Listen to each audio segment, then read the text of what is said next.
Θα καλέσω στο βήμα τον κύριο Γιώργο Κουλαουζίδη. Είναι καθηγητής σύμβουλος στο Ελληνικό Ανοιχτό Πανεπιστήμιο, κυρίες και κύριοι. Συμμετείχε στην ομάδα που σχεδίασε και υλοποίησε το Εθνικό Πρόγραμμα Εκπαίδευσης Εκπαιδευτών της Συνεχιζόμενης Επαγγελματικής Κατάρτισης, το ΕΚΕΠΗΣ, καθώς και στα προγράμματα εκπαίδευσης εκπαιδευτών της Γενικής Γραμματείας Διαβίου Μάθησης του ΚΑΝΕ, της ΓΕΣΕ και της ΓΕΣΕΒΕ.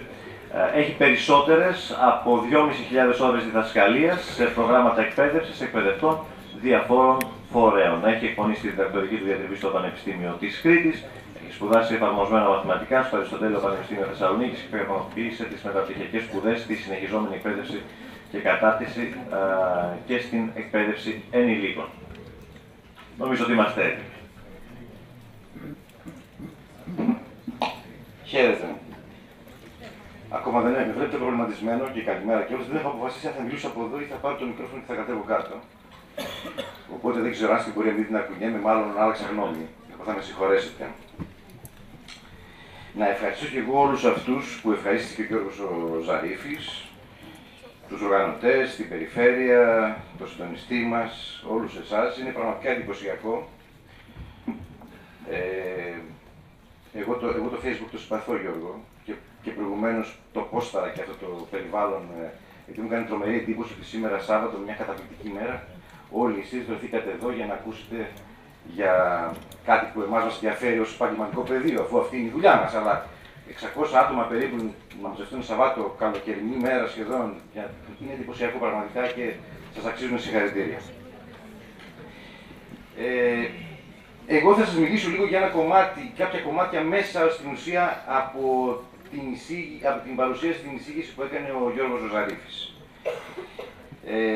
Γιατί πράγματι η εκπαίδευση των ενηλίκων αντλεί τα βασικά της στοιχεία από την κλασική παιδαγωγική, με την έννοια ότι η εκπαίδευση ενηλίκων ανήκει σε αυτή τη μεγάλη οικογένεια, αν θέλετε, των επιστημών που λέγονται επιστήμες της αγωγής. Έτσι υπάρχουν πάρα πολλά στοιχεία τα οποία, αν θέλετε, είναι κοινά στις θεωρητικές προσεγγίσεις που ισχύουν στην κλασική παιδαγωγική, στην εκπαίδευση δηλαδή των ανηλίκων και στην εκπαίδευση των ανηλίκων. Οπότε πραγματικά τίθεται ένα πολύ ωραίο ερώτημα.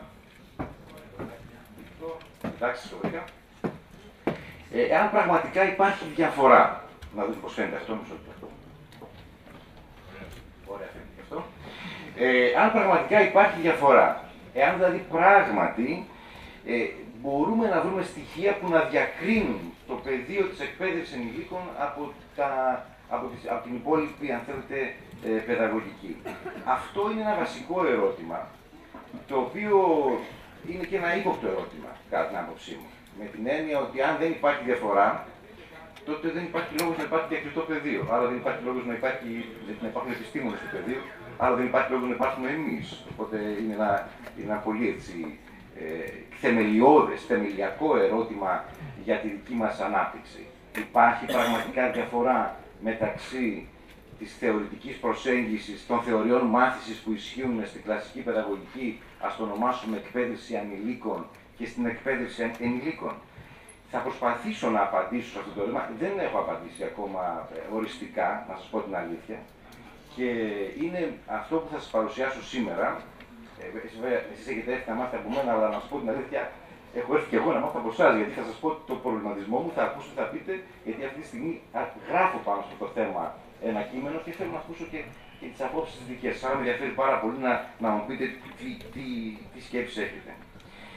Άρα λοιπόν θα σας πω σήμερα μερικές σκέψεις και ελπίζω κάποιες από αυτές τις σκέψεις να είναι, αν θέλετε, διαφωτιστικές. Δεν μπορώ να σας εγγυηθώ βέβαια ότι θα σας πω σήμερα απόλυτες αλήθειες, πράγματα δηλαδή τα οποία θα ισχύουν και είναι οριστικά. Νομίζω ότι υπάρχουν τρία σημεία που μπορούν να συμβάλλουν στην απάντηση το αν πραγματικά υπάρχει διαφορά. Το ένα, που δεν ασχοληθώ καθόλου με αυτό, είναι το ζήτημα της ενηλικιότητας. Χωρίς μάλιστα να έχουμε συνοηθεί με τον Γιώργο, ο Γιώργος το ανέπτυξε, οπότε ας πούμε σας είπε περίπου πώς καθορίζεται και προσδιορίζεται ο ενήλικος. Το μόνο που πρέπει εγώ να προσθέσω, θα με επιτρέψει ο φίλος μου Γιώργος, είναι να πω ότι η ενηλικιότητα είναι πολιτισμικά καλύτερα προσδιορισμένη. Δηλαδή, ο ενήλικος, μάλλον ένας άνθρωπος, ένας άντρας, μια γυναίκα, δεν είναι ενήλικος, δεν είναι πάντα ενήλικος σε όλες τις κοινωνίες με τον ίδιο τρόπο.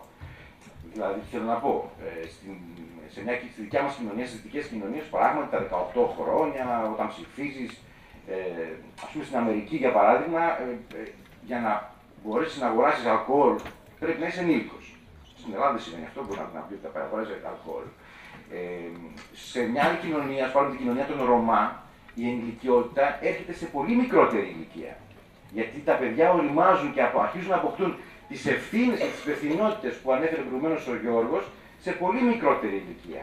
Άρα θέλω να πω ότι είναι βέβαια όλα αυτά που είπε ο Γιώργος, αλλά σίγουρα η ενηλικιότητα είναι πολιτιστικά προσδιορισμένη. Κάθε κοινωνία έχει τους δικούς της κανόνες ενηλικιότητας. Σε κάποιες κοινωνίες μάλιστα υπάρχουν και τελετές μοίησης. Θυμάστε αυτή την ταινία «Οι 300» με τον Λεωνίδα που σκότωσε ο Λεωνίδας έναν λύκο για να ενηλικιωθεί, σύμφωνα με το μύθο. Άρα λοιπόν είναι μια πολύ σχετική έννοια. Εμείς βέβαια θα μιλήσουμε για το δικό μας πλαίσιο και δεχόμαστε ως ενηλικιότητα όλα αυτά που ανέφερε ο Γιώργος. Άρα αυτό το δεν θα ασχοληθώ καθόλου με αυτό το θέμα, θα πάω λίγο παρακάτω. Θα μιλήσω για τα άλλα δύο ζητήματα. Για το ζήτημα του σκοπού της εκπαίδευσης ενηλίκων και της ίδιας της μαθησιακής διεργασίας. Εν τω μεταξύ, να δω και την ώρα, γιατί εγώ μπορώ να μιλάω κανένα χρόνο εδώ πάνω. Μ' αρέσει να μιλάω. Ο σκοπός της εκπαίδευσης ενηλίκων. Δεν εννοώ με την έννοια σκοπό τους επιμέρους στόχους μιας εκπαιδευτικής διαδικασίας. Δηλαδή αυτό που λέμε ή βλέπετε καμιά φορά οι γνώσεις, οι δεξιότητες, οι στάσεις και οι ικανότητες που θα αποκτήσει κάποιος. Ή αν θέλετε αυτό που τώρα στη σύγχρονη βιβλιογραφία της εκπαίδευσης ενηλίκων, και ο Γιώργος το ξέρει πάρα πολύ καλά αυτό γιατί είναι από τους πρώτους που το εισήγαγε στην Ελλάδα, αυτό που ονομάζουμε μαθησιακά αποτελέσματα. Τι δηλαδή πρακτικά θα ξέρει κάποιος όταν βγει από ένα εκπαιδευτικό πρόγραμμα. Τώρα να ξέρετε όλα τα προγράμματα της εκπαίδευσης ενηλίκων οργανώνονται με βάση μαθησιακά αποτελέσματα τα οποία σχετίζονται με το ευρωπαϊκό και το εθνικό πλαίσιο προσόντων. Αυτά είναι πράγματα που μπορείτε να τα ψάξετε και μόνοι σας, δεν ξέρω αν θα αναφερθεί μετά ο Κώστας ή κάποιος άλλος σε αυτά, πάντως είναι μεγάλη κουβέντα. Εγώ μιλάω για το γενικότερο σκοπό, ο οποίος κατά την άποψη δική μου, αλλά και με βάση αυτά που έχω διαβάσει, είναι ένας. Η ενδυνάμωση. Το ενδυνάμωση, βέβαια, είναι μια κακή μετάφραση του empowerment του αγγλικού, το οποίο είναι πιο ισχυρός όρος, αλλά το empowerment στα ελληνικά θα το μεταφράζαμε ως εξουσιοδότηση, και στην Ελλάδα εξουσιοδότηση είναι αυτό που υπογράφουμε για να πάρουμε τη σύνταξη του παππού μας. Ενώ δεν είναι στην ουσία αυτό. Είναι δηλαδή όταν δίνουμε σε κάποιον την εξουσία. Το μεταφράσαμε λοιπόν, όχι εγώ, κάποια άλλη ενδυνάμωση, που είναι επίσης πολύ σημαντικό. Αυτός ο όρος, από τη δική μου τουλάχιστον βιβλιογραφική μελέτη, προκύπτει ότι υπάρχει σχεδόν σε όλα τα κείμενα που μιλάν και συζητάν την εκπαίδευση των ενηλίκων.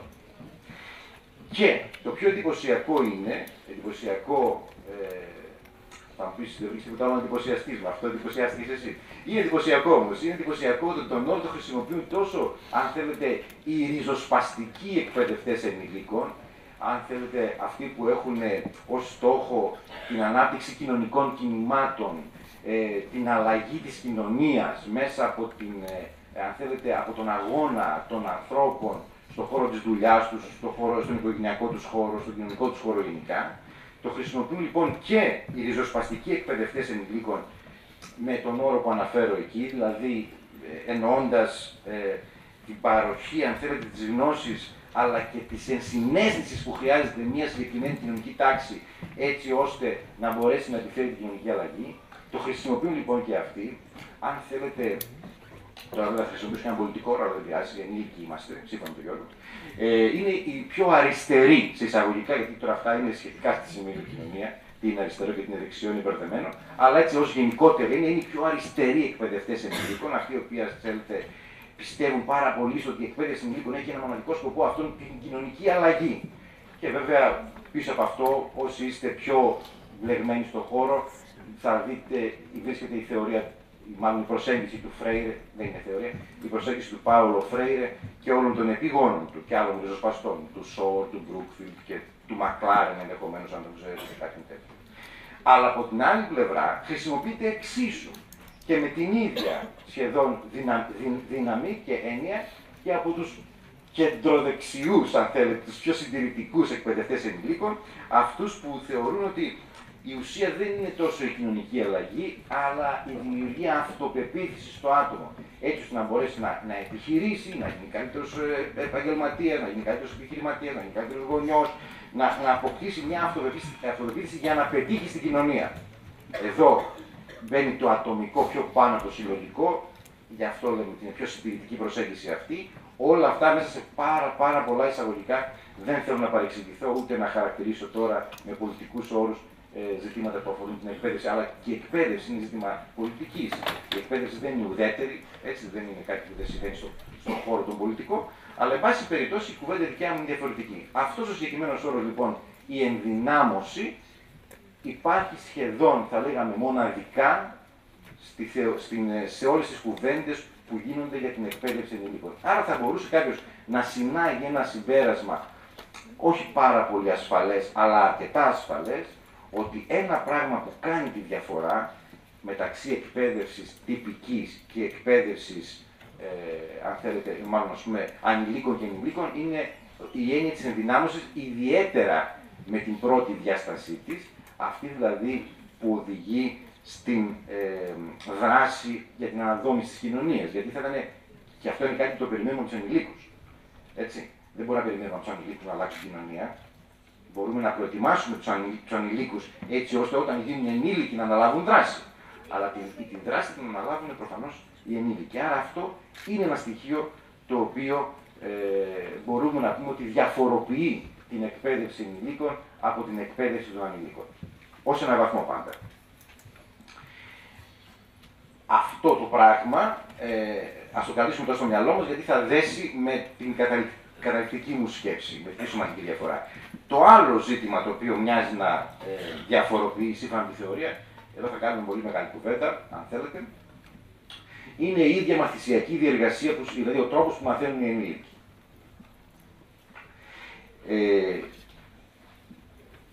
Υπάρχουν 4, αν θέλετε, προσεγγίσεις που εγώ τουλάχιστον έχω διαβάσει. Δεν θα σας αναλύσω εγώ θεωρητικά, δεν θα σας αναλύσω, μην στεναχωριέστε.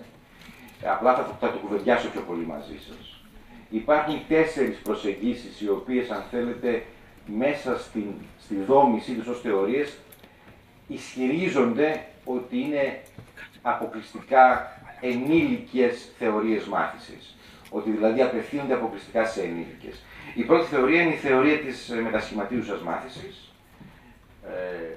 Η δεύτερη θεωρία είναι η θεωρία που ισχυρίζεται ότι οι ενήλικοι μαθαίνουν σε κοινότητες μάθησης. Η τρίτη προσέγγιση είναι η προσέγγιση της εμπειρικής μάθησης και η τέταρτη είναι η προσέγγιση που λέει ότι το μοναδικό, το χαρακτηριστικό αυτό που πραγματικά διαφοροποιεί την διεργασία τη μαθησιακή στους ενήλικες είναι η κριτική σκέψη. Η δυνατότητα που έχουν οι ενήλικοι να σκέφτονται κριτικά. Με γιώτα, όχι με ήτα. Έτσι. Λοιπόν, αν και εκείνο θα έχει ενδιαφέρον. Επίσης, για να δούμε όμως αν υπάρχει πραγματικά μοναδικότητα. Γιατί υπάρχει ένα μεγάλο ερώτημα. Η θεωρία της μετασχηματίζουσας μάθησης, την οποία προφανώς δεν μπορώ να την αναλύσω τώρα στο περιορισμένο χρόνο που έχουμε, αλλά η οποία μπορεί να έχετε την ευκαιρία, ειδικά αν πάρετε μέρος σε κάποια στα σεμινάρια που διοργανώνει το ΙΑΝΑ, να μάθετε περισσότερα για αυτήν. Η θεωρία της μετασχηματίζουσας μάθησης υποστηρίζει στην ουσία ότι οι ενήλικοι μετασχηματίζουν τα νοήματά τους, ενώ οι ανήλικοι τα σχηματίζουν. Δηλαδή, με λίγα λόγια, ο ανήλικος, το παιδί, και εγώ έχω δύο ανήλικα παιδιά, θα έλεγα ότι ο γιος μου πιο ανήλικος από την κόρη μου, ο γιος μου πηγαίνει στο σχολείο, είναι 10 ετών, σιγά σιγά αρχίζει και φτιάχνει αυτό που προηγουμένως ανέφερε ο Γιώργος ως πολιτισμικό κεφάλαιο.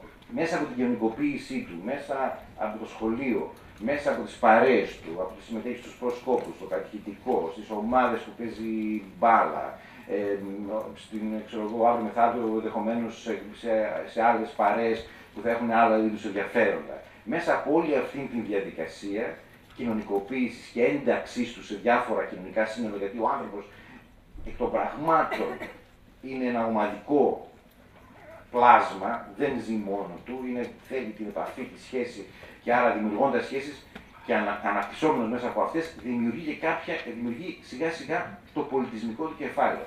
Τι είναι αυτό δηλαδή? δημιουργεί εκείνα τα εργαλεία με τα οποία μπορεί να ερμηνεύει τον κόσμο. Και μπορεί μετά να ανταποκρίνεται στην κοινωνία όταν βγει ως ενήλικος και υπάρχουν πλέον απαιτήσεις από αυτόν. Μαθαίνει, ας πούμε, την έννοια του καλού, του κακού, του ωραίου, του άσχημου. Αν θέλετε, ακόμα πράγματα τα οποία του ωραίου φαγητού. Τι είναι νόστιμο, τι δεν είναι νόστιμο. Ποια είναι η καλή συμπεριφορά, οι τρόποι.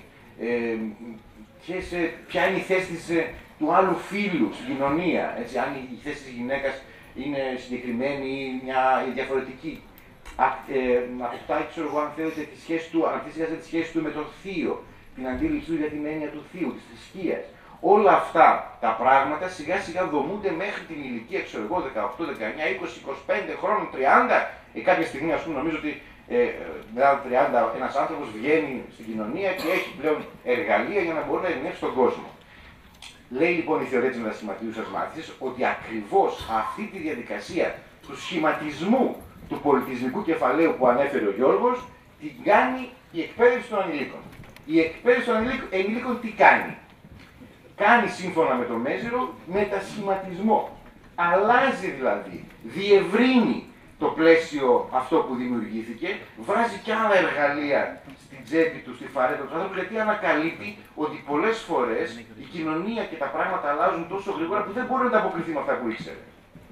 Να δώσω ένα παράδειγμα. Ας πούμε ότι ο πατέρας μου είχε σπάνιο για αυτόν, αλλά άλλαξε 2 δουλειές για την γενιά. Τώρα είναι 85 ετών ο πατέρας μου.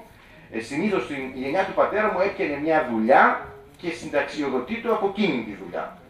Έφευγε από εκεί. Είτε στο δημόσιο, είτε στο ιδιωτικό τομέα, δεν έχει σημασία. Είτε σε έναν κλάδο.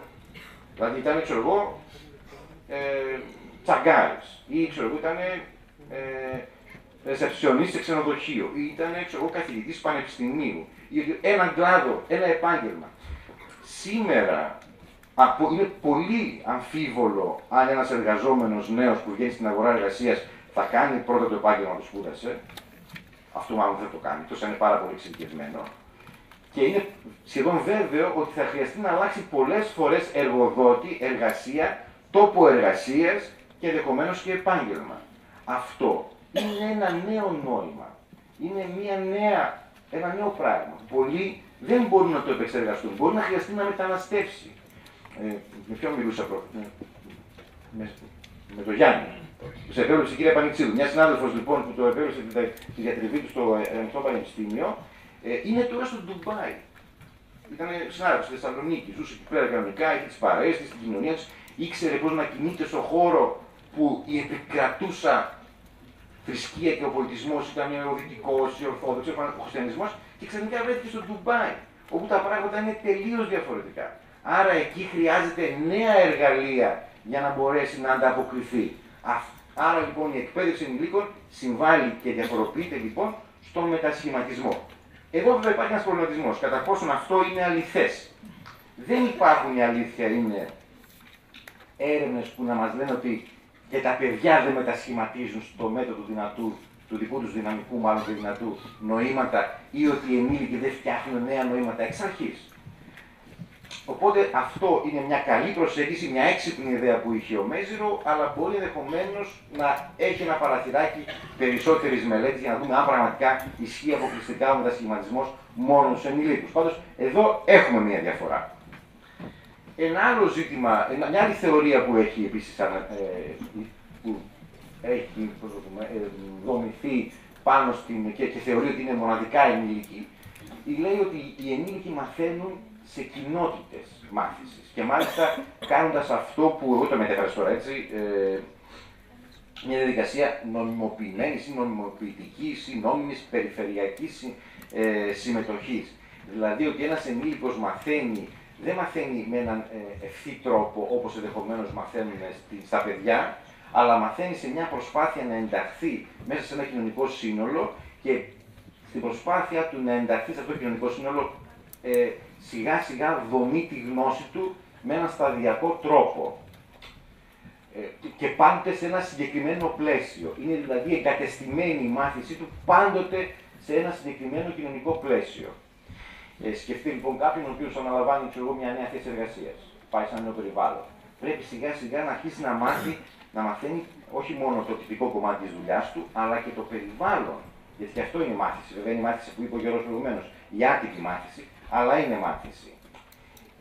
Και αυτό το κομμάτι, ενώ πραγματικά έχει μελετηθεί πολύ σε ενηλίκους, δεν έχει μελετηθεί και σε ανηλίκους, άρα ούτε εδώ μπορούμε να ξέρουμε αν αφορά αποκλειστικά μόνο τη δική μας κοινότητα, τους ανθρώπους που απευθυνόμαστε, ή αφορά γενικότερα τους μαθητές, με την ευρύ όρο. Και τέλος υπάρχει η άποψη ότι οι ενήλικοι μαθαίνουν αξιοποιώντας την εμπειρία τους. Αυτό πάλι είναι μια προσέγγιση της εμπειρικής μάθησης με τον David Kolb και νομίζω πολλοί από εσάς. Πώς ξέρετε από μέσα τον κύκλο μάθησης του Kolb, το ξέρετε, μπορεί να σηκώσει στα χέρια σας, πώς το ξέρετε. Δεν το ξέρετε πολύ. Ωραία, θα μπορούσα να σας κάνω και μια τέτοια διάλεξη, αλλά θα την απαλείψω προς το παρόν. Ο κύκλος μάθησης του Kolb λοιπόν είναι το πιο διάσημο σχήμα να πάτε μετά στο σπίτι σας, στο ίντερνετ και να το πατήσετε στο Google να το βρείτε, είναι πολύ ωραίο. Είναι ένα κλασικό σχήμα που λέει ότι ο ενήλικος μαθαίνει με μια διαδικασία που ακολουθεί μια κυκλική, μια σπυροειδή αν θέλετε διαδρομή που ξεκινάει μέσα από την έκθεσή του σε μια εμπειρία, από το στοχασμό πάνω στην εμπειρία, από τη διαμόρφωση ενιών συγκεκριμένων για την εμπειρία αυτή, από τον πειραματισμό, ο οποίος ξαναδημιουργεί μια νέα εμπειρία και ξαναστοχάζεται και ξαναθεωρητικοποιεί και ξαναπειραματίζεται και το καθεξής. Και αυτό βέβαια έχει μια βάση στο βαθμό που ο ενήλικος έχει πάντα τι, περισσότερη εμπειρία από τον ανήλικο. Έτσι. Γιατί, εν πάση περιπτώσει, ο ενήλικος υπήρξε και ανήλικος, ενώ ο ανήλικος δεν υπήρξε ενήλικος. Άρα έχει ένα σημαντικό κομμάτι εμπειρίας περισσότερο και μπορεί να το επεξεργαστεί. Αυτό είναι αληθές και πραγματικά στην εκπαίδευση ενηλίκων και στα προγράμματα, αν θέλετε, εκπαίδευση εκπαιδευτών, αυτό που λέμε στους νέους συναδέλφους που πρόκειται να ασχοληθούν με το κείμενο είναι αξιοποιήστε την εμπειρία των εκπαιδευομένων. Ξέρουν πολλά πράγματα, άρα μπορούμε να την αξιοποιήσουμε για να δομήσουμε γνώση. Μάλιστα, είναι κάτι πολύ ενήλικο αυτό, να αξιοποιήσει την εμπειρία του εκπαιδευόμενου. Αλλά και οι ανήλικοι έχουν εμπειρία. Μπορεί όχι της ίδιας διάστασης, αλλά έχουν εμπειρία. Άρα και εδώ, αν θέλετε, ο ισχυρισμός ότι η εμπειρική μάθηση αφορά αποκλειστικά σε ενηλίκους είναι δυνατός, αλλά δεν είναι απόλυτος. Δεν αφορά μόνο σε ενηλίκους. Άρα λοιπόν, ποια είναι η διαφορά? Γιατί ας πούμε οι θεωρητικές προσεγγίσεις έχουν όλες, αν θέλετε, ανοιχτά παλατηράκια που ενδεχομένως να μην μας διαφοροποιούν εντελώς την όλη διεργασία. Νομίζω ότι η μεγάλη διαφορά είναι στο ζήτημα της κριτικής σκέψης. Και γιατί η κριτική σκέψη τελικά είναι αυτή που οδηγεί και στην ενδυνάμωση που σας είπα στην αρχή. Εδώ είναι η σημαντική διαφορά. Και για να σας δώσω την έννοια, την κριτική σκέψη δεν εννοώ, αν θέλετε, την επιστημονική σκέψη ή την λογική σκέψη. Δεν εννοώ δηλαδή να πάρουμε ένα θέμα και να αρχίσουμε να βρίσκουμε τα επιχειρήματα, τα υπέρ και τα κατά για να μπορέσουμε να καταλήξουμε σε ένα συμπέρασμα. Δεν εννοώ καθόλου. Ούτε εννοώ, αν θέλετε, αυτό που θα λέγαμε στα μαθηματικά, την αποδεικτική σκέψη. Δηλαδή αυτή που ξεκινάει από μια υπόθεση και μετά πάλι κάνοντας λογικές συνήθως, λογικούς συνειρμούς, καταλήγει σε ένα συμπέρασμα. Ούτε αυτό, ούτε αυτό είναι η κριτική σκέψη. Για να τα ξεκαθαρίσουμε αυτά τα πράγματα, γιατί υπάρχει μια σύγχυση και υπάρχει σύγχυση όχι μόνο στην Ελλάδα, υπάρχει σύγχυση και στο εξωτερικό. Δηλαδή, εγώ παρακολούθησα μέσα από το Coursera, αυτό είναι μια καταπληκτική, δεν ξέρω αν ξέρετε, διαδικτυακή πλατφόρμα που μπορεί να παρακολουθεί δωρεάν μαθήματα από όλο τον κόσμο. Τι εντυπωσιακό, και να έχει χρόνο βέβαια. Παρακολούθησα ένα μάθημα του Πανεπιστήμιου του Εδιμβούργου που έλεγε critical thinking, ας πούμε, κριτική σκέψη, λέω ενδιαφέρον, αλλά δεν μιλούσε τελικά για κριτική σκέψη, μιλούσε για λογική αναλυτική σκέψη, που είναι κάτι τελείως διαφορετικό. Η κριτική σκέψη, τουλάχιστον σύμφωνα με έναν άνθρωπο τον οποίο εγώ εκτιμώ, και νομίζω ότι ο Γιώργος τον εκτιμάει και άλλοι τον εκτιμούν, τον Steven Brookfield, έναν ωραίο τύπο καθηγητή πανεπιστημίου στην Αμερική, η κριτική σκέψη έχει οπωσδήποτε αυτά τα συγκεκριμένα χαρακτηριστικά. Και θα δούμε τώρα πολύ σύντομα, έχω ακόμα 3 λεπτά, θα δούμε πολύ σύντομα γιατί αυτά αφορούν ενηλίκους. Πρώτα είναι η ανάλυση των πεποιθήσεων, όπως λέω. Δηλαδή, ένα στοιχείο μιας διαδικασίας κριτικής σκέψης, η οποία πραγματικά αφορά ενηλίκους, είναι το να αρχίσει να δει κάποιος, να εξετάζει αναλυτικά, σχετικά με ένα θέμα πάντα, έτσι, δεν μιλάμε αόριστα, μας πάρουμε ένα θέμα, τη θέση της γυναίκας στην κοινωνία. Για το συγκεκριμένο θέμα, να αρχίζει να ψάχνει και να βρει τις πεποιθήσεις του. Τι είναι δηλαδή, γιατί έχει μια συγκεκριμένη θέση. Κάθε ένας από εμάς έχει μια συγκεκριμένη θέση για οποιοδήποτε κοινωνικό θέμα. Αυτό είναι και το ωραίο. Ότι τώρα όπως έχουμε γίνει ενήλικοι και έχουμε περάσει από διάφορα μετερίζια, έχουμε διαμορφώσει μια συγκεκριμένη άποψη. Εδώ, αυτό που μας ζητάει η πρώτη, αν θέλετε, διάσταση της κριτικής σκέψης είναι να ψάξουμε να βρούμε γιατί έχουμε διαμορφώσει αυτή την άποψη. Τι είναι αυτό που μας κάνει να πιστεύουμε ότι αυτό είναι καλό, αυτό είναι κακό, εκείνο είναι έτσι, το άλλο είναι αλλιώς. Και πώς αυτό επιδρά τελικά την καθημερινότητά μας. Αυτό είναι μία σύνθετη διεργασία, η οποία θα έλεγα ότι μπορώ να ισχυριστώ ότι αφορά αποκλειστικά ενήλικους, πώς το πούμε, ενήλικα μυαλά. Έτσι. Δεν είναι τόσο εύκολο για ένα ανήλικο να μπει στην ουσία της αναζήτησης των στοιχείων που τον έχουν οδηγήσει στο να αποκτήσει μία συγκεκριμένη τοποθέτηση. Γιατί απλά δεν έχει ακόμα αποκτήσει την τοποθέτηση αυτή. Είναι στη φάση της διαμόρφωσης της τοποθέτησης.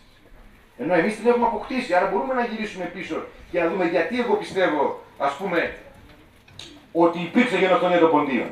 Επειδή εγώ είμαι πόντιος. Το λέω επειδή είναι επίκαιρο, έτσι. Είναι επίκαιρο. Προσέξτε όμως τι ωραίο που είναι επίκαιρο. Εγώ είμαι πόντιος. 100% φαίνεται αυτό κουλαουζίδης, θα μπορούσε να ήμουν. Πόντιος. Εγώ έχω μεγαλώσει σε ένα πολιτισμικό πλαίσιο, μέσα στο οποίο για μας αυτό το πράγμα ήταν δεδομένο. Τελείωσε. Αγωνιστήκαμε γι' αυτό. Ο παππούς μας είπε, η γιαγιά μας είπε, το σχολείο μας, στο πολιτικό κέντρο μας είπαν, στο ποντιακό σύλλογο μας είπαν. Από εδώ, από εκεί, εγώ πιστεύω ότι έγινε αυτό το πράγμα. Έχω μια συγκεκριμένη θέση. Η κριτική μου σκέψη τώρα πάνω στο συγκεκριμένο, αν θέλω να είμαι και δίκαιος απέναντι στον Υπουργό Παιδείας,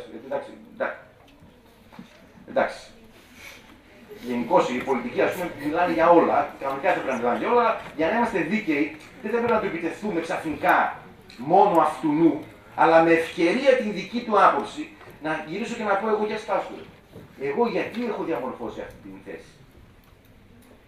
Τι είναι αυτό που με έχει οδηγήσει, πώς επηρεάζει αυτό τη δική μου καθημερινότητα, αν την επηρεάζει. Προφανώς δεν την επηρεάζει καθόλου. Αλλά υπάρχουν πιο σημαντικά ζητήματα που μπορούν να επηρεάζουν. Άρα η ανάλυση των πεποιθήσεων είναι ένα στοιχείο της κριτικής σκέψης που νομίζω μπορούν να το κάνουν μόνο οι ενήλικοι. Δεύτερο κομμάτι. Η επίγνωση του πλαισίου. Δηλαδή, να αντιληφθούμε, και αυτό είναι επίσης κάτι που αντιλαμβάνονται κυρίως οι ενήλικοι, με τη βοήθεια βέβαια του εκπαιδευτή, με τη βοήθεια της ομάδας στην οποία συμμετέχουν, έτσι, ότι οι πεποιθήσεις αυτές δεν δημιουργούνται στο κενό, αλλά δημιουργούνται σε ένα πολύ συγκεκριμένο ιστορικό πλαίσιο. Και αν χρησιμοποιήσω δηλαδή πάλι το συγκεκριμένο παράδειγμα του συμπαθούς υπουργού, αυτό είναι πολύ σημαντικό. Έτσι, δηλαδή στη συγκεκριμένη ανάλυση θα πρέπει να δει ποιο είναι το ιστορικό πλαίσιο το οποίο διαμόρφωσε τη δική μου πεποίθηση για αυτό το πράγμα. Να έχω επίγνωση του πλαισίου. Δεύτερο. Τρίτο στοιχείο. Για να περνάω και την ώρα. Βλέπω τώρα να κάνω και κανένα νόημα. Δεν έχει κανένα νόημα εδώ, δεν κάνει. Καλό είναι αυτό. Μπορεί να μιλάει ελεύθερα ομιλητής. Λοιπόν, ο φαντασιακός προβληματισμός. Να μπει στη διαδικασία λοιπόν να σκεφτεί τι θα γινόταν εάν δεν το πίστευα αυτό. Ή τι θα γινόταν εάν έβλεπα κάτι διαφορετικά. Αυτό, τι θα μπορούσα να κάνω αν η σκέψη μου είναι διαφορετική, τι θα σημαίνει αυτό για μένα. Τι θα σημαίνει αυτό για τους ανθρώπους γύρω μου. Πώς θα διαμορφώνονταν οι σχέσεις μου με τους άλλους αν εγώ δεν είχα τη συγκεκριμένη πεποίθηση. Σε φαντασιακό επίπεδο, έτσι, γιατί πρακτικά δεν μπορούμε ακόμα να το κάνουμε, γιατί είμαστε διαμορφωμένοι άνθρωποι, έχουμε πεποιθήσεις, έχουμε πιστεύω, δεν μπορούμε ξαφνικά να αλλάζουμε από τη στιγμή στην άλλη. Θα ήταν προβληματικό αυτό. Δεν θα μπορούσαμε να επιβιώσουμε. Αλλά φαντασιακά μπορώ να το κάνω. Στο πλαίσιο μιας ομάδας, μιας εκπαίδευσης, μιας διεργασίας μπορώ να σκεφτώ τι θα γινόταν εάν. Και τέλος, ο στοχαστικός σκεπτικισμός.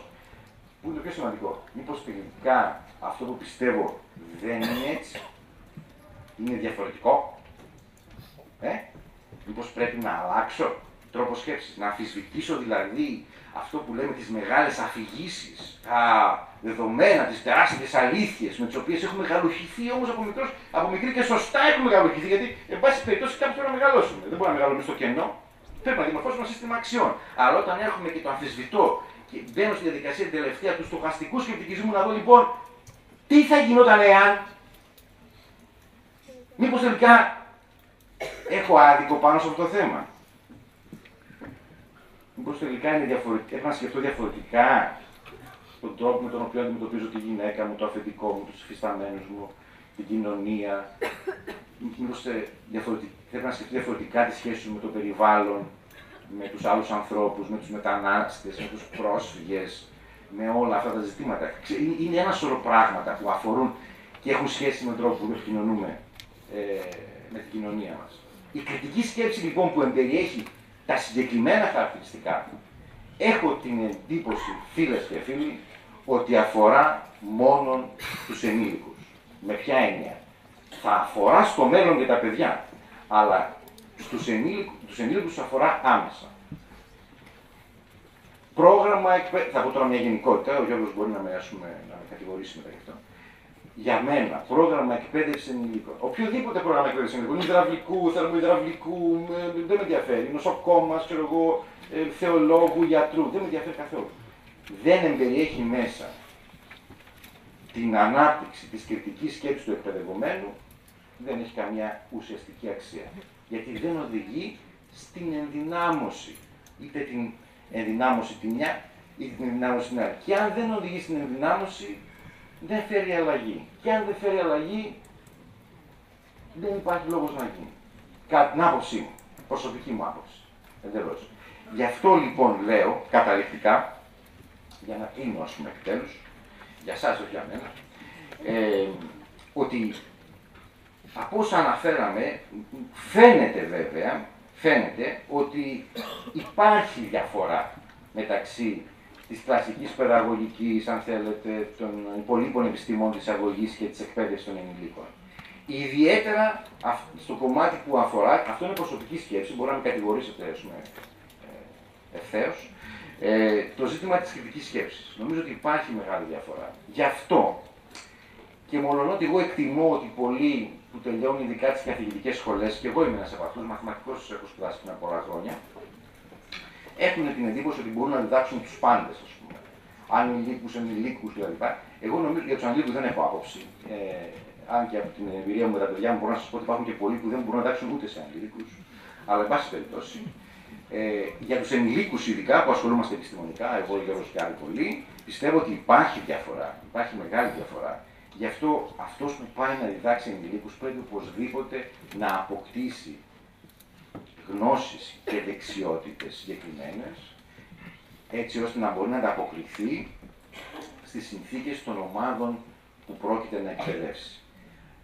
Ορθώς λοιπόν υπάρχουν, για να απαντήσω και σε ένα ερώτημα και να συνδεθώ με τον Κωνσταντίνο, ορθώς υπάρχουν διαδικασίες πιστοποίησης της εκπαιδευτικής επάρκειας των εκπαιδευτών ενηλίκων.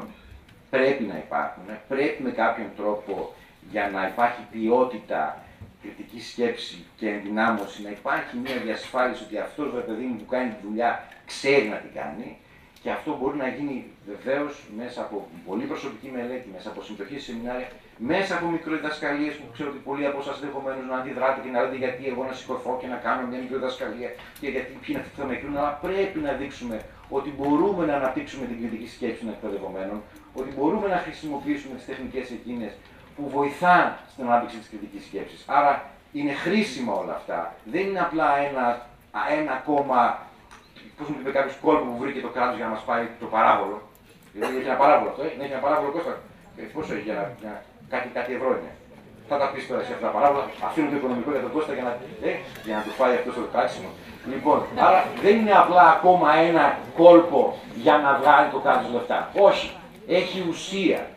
Όσοι από εσάς, δεν ξέρω, 1, 2, 3, 5, 10 και 600 που είστε εδώ σήμερα, όσοι από εσάς αποφασίσετε να ασχοληθείτε με την εκπαίδευση ενηλίκων επαγγελματικά, πρέπει να γνωρίσετε τα ιδιαίτερα χαρακτηριστικά που απαιτεί η ομάδα που πρόκειται να αντιμετωπίσετε σε εισαγωγικά αυτό.